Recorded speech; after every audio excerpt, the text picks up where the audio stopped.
Higher పొజిషన్స్ని చూడొచ్చు, higher ప్యాకేజ్ని చూడొచ్చు అని చెప్తున్నారు. ఇప్పుడున్న ఆడపిల్లలకి అప్పుడే రెస్పాన్సిబిలిటీస్ యాడ్ అవ్వవు, ఓన్లీ జాబ్ ఒక్కటే వాళ్ళ మెయిన్ గోల్గా ఉంటుంది. వాళ్ళకి మీరు ఇచ్చే గైడెన్స్ ఏంటి?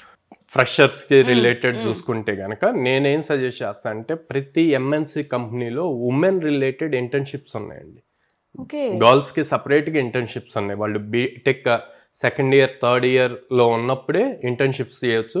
ఆ ఇంటర్న్షిప్స్ కూడా సపరేట్గా గర్ల్స్కి ఉన్నాయన్నమాట. చాలా ప్రోగ్రామ్స్ ఉన్నాయి, ప్రతి ఎంఎన్సి కంపెనీలోనూ ఉందన్నమాట. సో అట్లాంటివి చూసి గనక మీరు గ్రాప్ చేయగలిగారు అంటే గనక మీకు బ్రైట్ ఫ్యూచర్ ఉంటుంది. అండ్ వాటి స్టైఫండ్స్ కూడా 40,000 50,000 ఇస్తారు. అబోవ్ 50,000 ఉన్నవి కూడా ఉన్నాయి అన్నమాట. సో ఏమవుతుంది అంటే మీరు బీటెక్ చదువుతూనే ఇట్లాంటి ఇంటర్న్షిప్స్ చేసినప్పుడు మీకు ఇండస్ట్రీ ఎక్స్పోజర్ తెలుస్తుంది.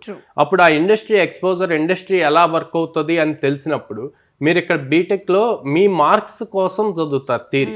ఆ థియరీ కన్నా ప్రాక్టికల్ మీద ఫోకస్ పెట్టడానికి మీకు ఇంట్రెస్ట్ వస్తుంది.